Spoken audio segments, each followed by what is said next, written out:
예, 오늘 말씀 보겠습니다. 오늘 말씀은 마태복음 25장 31절부터 46절까지입니다. 내용이 조금 깁니다. 조금 길기 때문에 그리고 이제 화면이 스크롤이 되면 여러분이 같이 따라서 이렇게 읽어주시면 되겠습니다. 마태복음 25장 31절부터 41절까지. 예, 우리 같이 한번 읽겠습니다. 인자가 자기 영광으로 모든 천사와 함께 올 때 자기 영광의 보좌에 앉으리니 모든 민족을 그 앞에 모으고 각각 분별하기를 목자가 양과 염소를 분별하는 것 같이 하여 양은 그 오른편에 염소는 왼편에 두리라. 그때 임금이 그 오른편에 있는 자들에게 이르시되 내 아버지께 복받을 자들이여 나와 창세로부터 너희를 위하여 예비된 나라를 상속하라. 내가 줄일 때에 너희가 먹을 것을 주었고 목마를 때에 마시게 하였고 나그네 되었을 때에 영접하였고 벗었을 때에 옷을 입혔고 병들었을 때에 돌아보았고 옥에 갇혔을 때에 와서 보았느니라. 이에 의인들이 대답하여 가로되 주여 우리가 어느 때에 주의 줄이신 것을 보고 공개하였으며 목마르신 것을 보고 마시게 하였나이까. 어느 때에 나그네 되신 것을 보고 영접하였으며 벗으신 것을 보고 옷 입혔나이까. 어느 때 병드신 것이나 옥에 갇히신 것을 보고 가서 배웠나이까 하리니 임금이 대답하여 가라사대 내가 진실로 너희에게 이르노니 너희가 여기 내 형제 중에 지극히 작은 자 하나에게 한 것이 곧 내게 한 것이니라 하시고 또 왼편에 있는 자들에게 이르시되 저주를 받은 자들아 나를 떠나 마귀와 그 사자들을 위하여 예비된 영영한 불에 들어가라. 내가 줄일 때에 너희가 먹을 것을 주지 아니하였고 목마를 때에 마시게 하지 아니하였고 나그네 되었을 때에 영접하지 아니하였고 벗었을 때에 옷 입히지 아니하였고 병들었을 때와 옥에 갇혔을 때에 돌아보지 아니하였느니라 하시니 저희도 대답하여 가로되 주여 우리가 어느 때에 주의 줄이신 것이나 목마르신 것이나 나그네 되신 것이나 벗으신 것이나 병드신 것이나 옥에 갇히신 것을 보고 공양치 아니하더이까. 이에 임금이 대답하여 가라사대 내가 진실로 너희에게 이르노니 이 지극히 작은 자 하나에게 하지 아니한 것이 곧 내게 하지 아니한 것이니라 하시리니 저희는 영벌에 의인들은 영생에 들어가리라 하시니라. 아멘.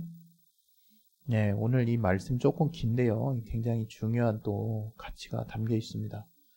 또 하나님께서 우리에게 이 말씀을 통해서 각각의 삶에 깨닫게 해주시는 또 인도하심을 여러분이 또 깨달을 수 있도록 해달라고 우리 각자 자신을 위해서 잠깐 기도하겠습니다. 하나님 아버지, 오늘 또 하나님께서 우리에게 주시는 이 말씀에 우리가 또 살아계신 하나님의 말씀을 들을 수 있도록 우리에게 들을 길을 허락하여 주시옵소서. 또한 이 말씀이 우리 마음에 온전히 잘 심겨져서 우리가 거부하지 않고 우리가 온전하고 순전한 심령으로 이 말씀을 받아서 이 말씀의 씨앗이 30배, 60배, 100배의 결실을 얻어 우리의 삶에 풍성한 또 결실로 또 우리에게 다가올 수 있도록 도와주시옵소서. 주께 참으로 감사하며 예수 이름으로 기도했습니다. 아멘. 예, 할렐루야. 오늘 설교 제목은 이렇게 한번 잡아봤습니다. 오늘 설교 제목 주님과 함께하는 법. 네. 그러니까 뭐 단적으로 얘기해서 오늘 이 설교를 잘 들으시면 주님과 함께하는 법을 배우실 수 있습니다. 물론 이제 여러분들 이제 신앙생활 이제 뭐 한두 해 하신 분들 아니시기 때문에 주님과 함께하는 그 법을 나름대로 풍성하게 다양하게 여러분 나름대로 알고 계시고 체험하고 계실 줄 믿습니다. 그러나 우리가 또 가끔은 중심에 속한 거, 또 주님이 우리에게 중요하다고 여기셔서 우리에게 명심하라고 말씀하신 핵심적인 내용들을 우리가 쏙 빼놓고 무슨 겉껍질 마냥 수박 겉핥기 마냥 그런 뭐랄까요 속빈 강정처럼 이렇게 신앙생활을 하는 경우가 전 있다고 생각합니다. 그것은 우리가 의도한 것은 아니지만 정말 의도치 않게 그러한 상황이 연출이 되는 것 같아요. 그게 무슨 얘기냐? 분명히 주님이 보이지 않기 때문에 주님은 우리에게 대원칙을 신앙생활의 대원칙을 사실은 설명하셨다고 저는 생각하거든요. 저는 그것의 이제 첫 시작이 믿음으로 가는 것이고 또 그 다음이 또 믿음이 있고 주님을 또 영접했다면 이제 성령의 임재하심을 체험할 수 있도록 성령을 우리가 환영하고 또 그분의 또 임재하심을 체험했다면 이제 성령의 감동하심을 따라서 나와 함께 하시는 성령의 인도하심을 따라서 이제 성경대로 성경이 말씀하는 대로 이제 신앙생활을 이제 하려고 하다 보면 큰 틀에서 벗어나지는 않습니다. 그러나 이런 기초들이 어떻게 보면 너무나 익숙하게 들어왔고 너무 자주 우리에게 강조되었던 내용이라 이게 역으로 이러한 내용들이 쏙 빠지는 경우가 있어요. 이건 너무 중요한 내용이라 너무나 자주 강조되고 자주 반복되었던 것인데 오히려 이것이 너무 자주 우리 귀에 들리고 우리가 이것을 이제 익숙하다 보니까 믿음으로 하는 것과 또 우리가 또 그렇게 구원받아서 성령을 영접하고 또 성령을 또 우리 안에 모시고 그 성령의 인도하심을 따라서 이미 우리에게 선포된 하나님의 말씀이 담겨있는 이 성경의 가르침대로 살려고 하는 그 몸부림, 그러한 의지를 쓰는 것이 어떻게 보면 신앙생활의 제일 중요한 잣대인데 이제 그것들을 이제 초월하는 경우가 이제 있다는 겁니다. 그러니까 그런 어떤 기준을 우리가 초월하게 되면 이제 누수가 시작이 되는 거예요. 제가 이제 여러 가지 이제 집안에 있는 뭐랄까요? 이렇게 오래돼가지고 낡거나 이렇게 망가진 것들을 수리를 하면서 느끼는 건 뭐냐면, 요거 옛날에 이거 뭐 동여맬 때 또는 옛날에 이 고무 패킹을 집어넣을 때 또는 옛날에 이 구멍을 메울 때 접착제를 사용할 때 또 옛날에 밴드 또 이런 어떤 고무 이런 어떤 것들을 사용할 때 좀 그때 좀 약간 단단히 할 걸 이렇게 후회되는 순간이 이렇게 수리하면서 떠오를 때가 있어요. 오래돼서 낡아서 이제 교체하는 그런 상황은 어쩔 수 없는 거지만 분명히 그 시기가 생각이 나는 경우까지 있거든요. 그때 뭐 바쁘든지 그때 이 정도면 되겠지 하고 대충 또는 이 정도면 견뎌내겠지 하고 뭔가 좀 내 나름대로는 완전하다 그냥 이 정도면 되겠다라고 이제 커버했던 그런 내용들이 나중에 문제가 생겨서 통째로 다 뜯어내거나 더 큰 일을 만들거나 후회되는 일들이 이제 있을 때가 있거든요. 근데 신앙생활도 마찬가지인 것 같아요. 이런 제가 아까 처음에 말씀드렸던 그 기초, 믿음과 또 성령의 감동하심과 또 성경의 가르침대로 살려고 하는 그 원칙을 여러분이 살짝만 초월해도 나중에는 엄청나게 이제 다른 길로 가게 되는 그런 이제 우를 범하게 되는 거거든요. 오늘 제가 이런 말씀을 왜 초면에 이게 처음 시작할 때 드리냐면 이게 오늘 제목이 주님과 함께하는 법이에요. 그리고 오늘 본문이 양과 염소를 분별하듯이 임금이 이제 우리를 예수께서 다시 오시는 날 우리를 이제 좌편과 우편에 구별하는 그 기준이 무엇이냐라고 하는 부분을 나누는 거. 약간 어떻게 보면 주님과 함께하는 법과 이 또 오늘 본문과 또 처음에 제가 여러분께 말씀드렸던 신앙생활의 기초 이 세 가지를 어떻게 이렇게 뭐랄까요 적절하게 섞어야 이게 내용이 자연스럽게 이어질까 이렇게 생각하시는 분이 있을 수 있어요.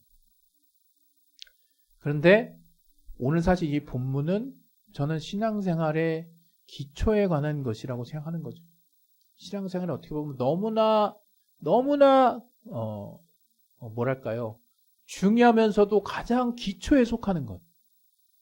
그것이 오늘 본문이 아닌가 저는 생각하는 것이고 그래서 여러분에게 신앙의 어떤 기초된 말씀을 이제 서두에 말씀을 드린 것이고 또 그것이 곧 오늘 여러분들에게 설명을 드릴 오늘 제목 주님과 함께하는 법의 바로 중요한 그 뼈대다 줄거리다라고 말씀을 드리는 겁니다.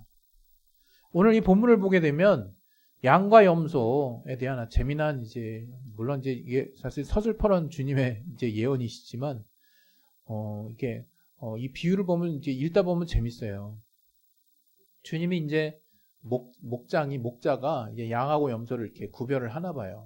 구별을 해서 이렇게 따로 이제 뭐랄까요? 이렇게 따로 이렇게 거처를 이렇게 마련을 하는데 마치 이런 것처럼 이제 나중에 주님도 이제 어떤 이 양과 염소를 이렇게 구별하는 그 모습처럼 어떤 왕의 비유가 여기서 또 나옵니다.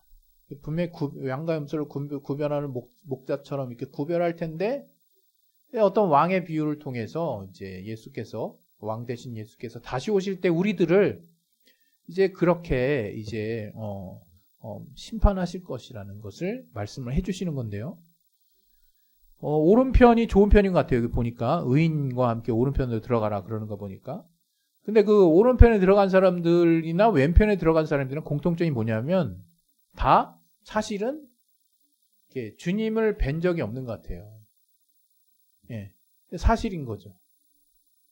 주님이 안 계시기 때문에 주님과 함께한 적도 없어요. 엄밀히 말하면 현실적으로 보면 이렇게 실존적으로 보면 주님과 함께했던 적이 없으니까 뭐 우편으로 가게 된 자들이나 왼편으로 가게 된 데는 다 이렇게 물음표인 거죠. 나는 내가 뭘 그렇게 잘했길래 내가 지금 오른편으로 갔지? 또 이제 왼편으로 간 자들은 아니 내가 뭘 그렇게 잘못했길래 내가 지금 왼편에 있나? 이런 이제 생각들을 가지고 다 퀘스천 마크, 다 물음표를 가지고 그 왕의 비유, 그 왕에게 물어보는 거예요. 그 왕이 그랬거든요. 내가 줄일 때, 내가 목마를 때, 내가 헐벗을 때, 내가 병들었을 때, 내가 옥에 갇혔을 때, 내가 가난할 때, 채워주고 먹여주고 또 옷 입혀주고 또 보호해주고 돌아봐줬던 그러한 자가 오른편에 있는 사람들이라는 거예요. 근데 오른편에 있는 사람들은 사실은 주님을 한 번도 본 적이 없어. 주님, 제가 사실은 주님께 그렇게 한 적이 없는데요. 솔직하게는 말해야 되니까. 그랬을 때 주님이 하신 말씀이 오늘의 이제 굉장히 중요한 신앙생활의 기초에 속한 거죠. 그게 뭡니까? 네 형제 중에 지극히 작은 자에게 한 것이 곧 내게 한 것이다. 그 뭐예요? 그 얘기는 뭐예요? 이 오른편에 있는 사람들은 사실은 주님을 직접 뵙고 주님을 섬기고 주님께 뭐 먹을 것을 드리고 주님께 물을 드리고 주님이 정말 병들었을 때 뭔가 치료해 드리고 옥에 갇혔을 때 보호해 주고 보양해 주고 또 그렇게 주님을 직접적으로 챙긴 적은 단 한 번도 없지만 오른편에 있는 저들은 자기 모임에서 또는 자기 주변에 또는 자기가 살면서 또는 자기 가족 중에 굉장히 여리고 연약하고 약하고 뭔가 소외되고 또 자기보다는 뭔가 이렇게 뭐랄까요?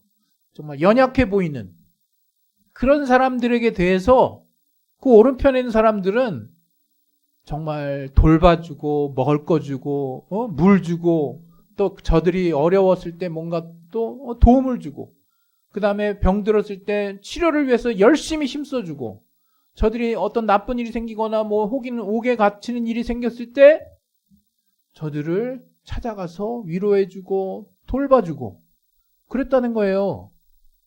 그 오른편에 있는 사람들이 주님을 단 한 번도 본 적이 없어요. 그러니까 주님은 그 오른편에 있는 사람들에게 결과적으로 뭐라고 얘기한 거예요? 오른편에 있는 너희들은 정말로 나와 함께 했단다 라고 얘기를 하시고 계시는 거예요. 지금 우리 함께 한다는 게 뭡니까? 희로애락을 함께 하는 거죠. 서로가 서로에게 믿음이 되어주고 신뢰가 되어주고 위로가 되어주고 기쁨이 되어주고 즐거움이 되어주고 슬픈 일이 있을 때 그 슬픔을 나눠지게 또 하고 또 화나는 일일 때 그 화를 또 이렇게 서로 또 같이 때로는 공분해주는 일도 있을 수 있죠. 어찌됐건 뭡니까?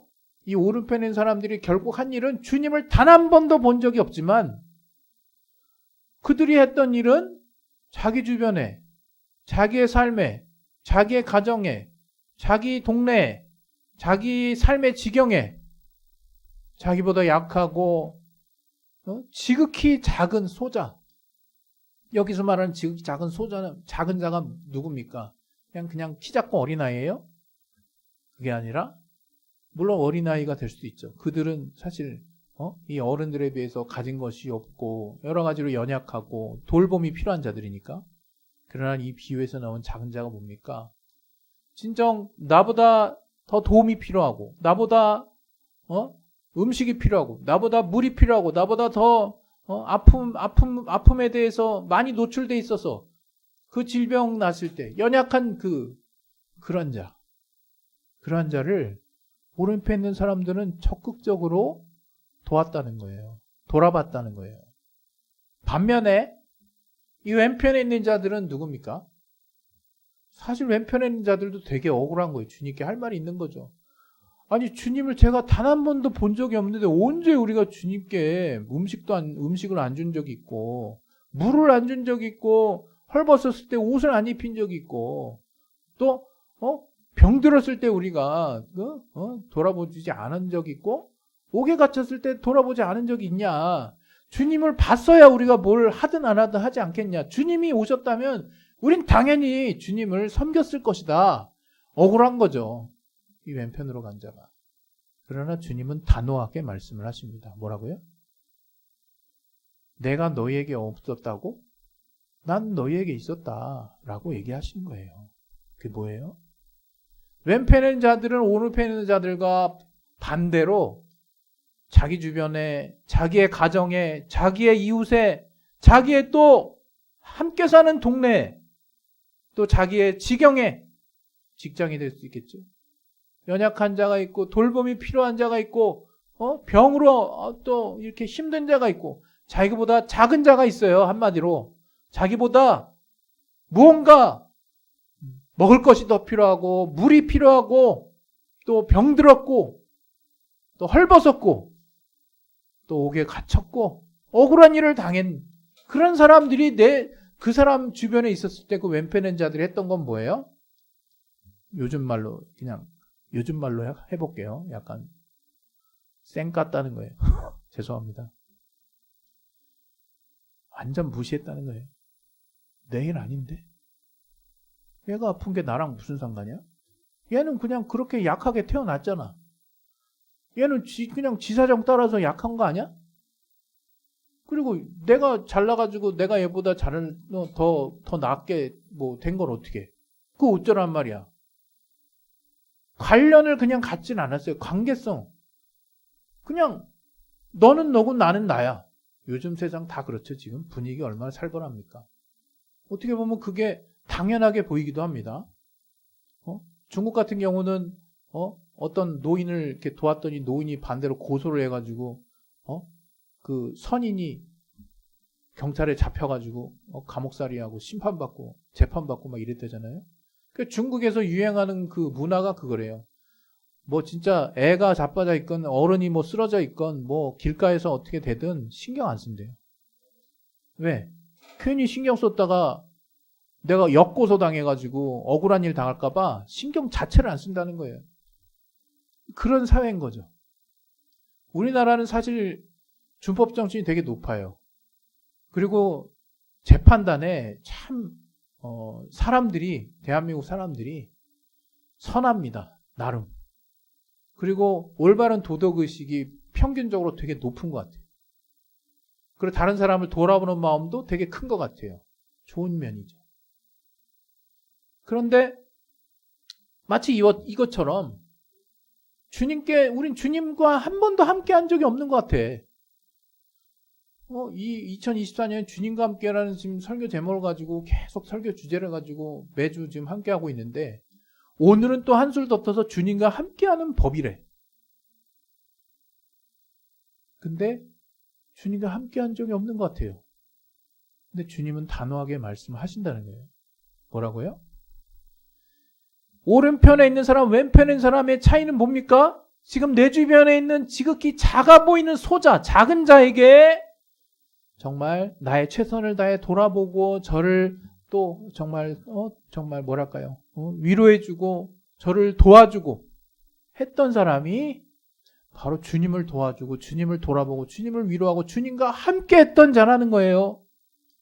반대로 주님을 단 한 번도 본 적이 없는데 억울하게 시리 주님이 왜 자기를 돌아보지 않았다라고 하면서 우리를 왼편으로 지옥으로 심판이 있는 이 판단, 이 억울한 쪽으로 우리들을 이렇게 내모셨냐라고 항변할지 몰라도 주님은 단호하게 말씀하신다는 거예요.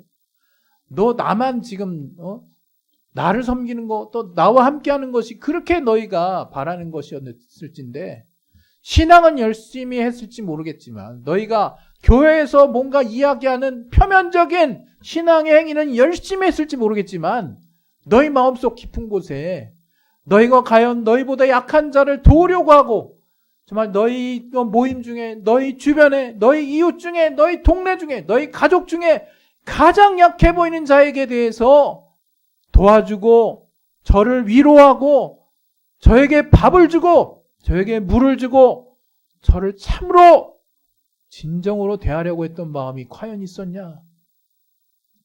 그 자에게 한 것이 곧 내게 한 것이고 그러한 자와 함께하는 삶이 곧 나와 함께하는 삶이다 라고 주님이 이야기를 하시는 거예요. 여러분 오늘 이 말씀은 대단히 중요한 신앙생활의 기초입니다. 기초. 여러분 이게 신앙생활 하면 할수록 어떤 사람은 이상한 데로 빠진 사람이 있어요. 교회 보면 가끔 이렇게 신비주의, 물론 이제 이것도 조심스럽게 이야기해야 하지만 신비 체험은 분명히 있습니다. 각 개인마다 하나님과 이렇게 뭔가 신앙생활 하다 보면 이 세상에 정말 뭐랄까요? 과학이나 일반적인 어떤 상식으로 설명될 수 없는 현상을 체험할 때도 있어요. 실제로. 그러나 그것이 보편적인 거다라고 말하기는 솔직히 어렵습니다. 그러나 그것이 일어나지 않는다라고도 말할 수는 없어요. 그러나 분명한 것은 신앙생활이 그게 중요한 게 아니에요. 아까 말씀드렸죠. 신앙생활의 기초가 뭐라고요? 믿음. 또 뭐예요? 우리가 정말 이제 믿음으로 구원을 얻었으면 성령을 모셔드리고자 하는 마음. 그래서 성령이 우리 내면에, 우리의 영혼에 임재하셨으면 이제 성령의 인도를 받으려고 하는 의지. 또 성령의 감동을 따라서 하나님이 내게 주신 은혜를 깨닫고 막 신앙생활을 하면서 이제 그 가운데 정말 성령께 인도함 받은 올바른 생각을 가지고 성경대로, 성경의 가르침대로 살려고 하는 그 마음이 신앙의 기초인데 거기에 그런 것들이 다 이렇게 만약에 그렇게 살고자 그렇게 그 가르침대로 막 살고 있는 사람이 이런 것들이 짬뽕 돼가지고 합쳐져가지고 나오는 신앙의 어떤 행위, 기초적인 행위, 기초적인 모습이 뭐냐? 오늘 본문이에요. 이렇게 주님의 말씀대로 산 사람은요, 작은 자에게 관심 가질 수밖에 없습니다. 그리고 그 작은 자에게 한 것이 곧 주님께 하는 것이라는, 주님께 하듯 그렇게 그 작은 자에게 할 수밖에 없는 거예요. 왜? 주님이 나 같은 작은 자에게 주님이 자신을 다 내어놓으셨다는 것을 이제 나의 삶의 지경 안에는, 내 스토리 안에는 나의 어떤 내가 갖고 있는 경험의 어떤 구체적인 주관적인 여러 가지 내용들로 주님이 재해석해서 바로 내 삶에 들어와서 주님이 나에게 그렇게 자신을 헌신하셨다는 것을 성령으로 깨닫게 해 주시고 나면 우리는 주님이 나를 위해서 내가 뭐라고 이렇게 큰 선물을 주신 거구나라고 깨닫게 되고 그런 어떤 감동이 있는 가운데 하나님의 말씀대로 또 그분이 실천하신 그 모습들을 되돌아보고 그 본을 따라 살다 보면요. 주님과 함께하는 게 내 주변에 이렇게 정말 가진 거 없고 또 뭔가 도움이 필요한 이러한 자들과 함께하려고 하는, 이러한 자들을 돌아보려고 하는 마음을 갖는 삶이 바로 주님과 함께하는 삶이구나 하는 것들을 알게 된다는 거예요. 여러분 오늘 주님과 함께하는 법이라는 제목으로 여러분들에게 지금 이렇게 말씀을 드리는데요. 그 법이 뭐냐? 주님과 함께하는 법은 바로 내 주변에 지극히 작은 자에게 주님께 하듯 하는 거예요. 주님을 섬기듯 하는 거예요. 내 주변에 힘들고 어려운, 또는 내 주변에 도움이 필요한, 또는 내 가정에 정말 연약한, 또는 내 친구 중에, 또는 내 이웃 중에, 내 형제 중에 지극히 작은 자가 있다면 그 자에게 주님을 섬기듯 하는 그런 보살핌과 돌봄과 또 그런 어떤 체험을 주는 것이 바로 주님과 함께하는 법이라는 겁니다. 오늘 여러분 이제 기도하겠습니다. 기도하실 때 주님과 함께하는 법, 사실 우린 신앙생활 오래 하셨다면 이미 알고 있는 내용이에요. 그러나 지금 이 기초에 대해서 얼마나 여러분 초월하고 계십니까? 여러분 하루하루를 살면서 이러한 마음을 가지고 얼마나 여러분 삶을 사시려고 하십니까? 예, 그런 마음이 없다면 기초를 벌써 지금 내가 건너고 있고 초월하고 있는 거예요. 여러분이 정말 믿음으로 또 성령의 감동을 따라 성경을 또 성경의 가르침을 주의 말씀대로 살려고 애쓰신다면 이 말씀이 보여야 되는 거예요. 이 지극히 작은 자에게 주님을 섬기듯 하는 이 모습이 바로 주님과 함께하는 것이고, 그것이 주님도 인정하듯이 네가 바로 나와 함께하는, 나와 함께했구나 라고 말씀하실 거라는 거예요. 오늘 시간에 우리 기도하실 때 주님과 진정으로 함께하는 법이 무엇인지, 주님과 함께하는 것이 어떠한 삶인지 깨닫고, 또 그러한 삶대로 내가 내 주변에 작은 것 하나부터 실천할 수 있는 자 되게 해달라고 우리 시간에 예수여 한번 하시고 기도하겠습니다. 예수여! 하나님 아버지,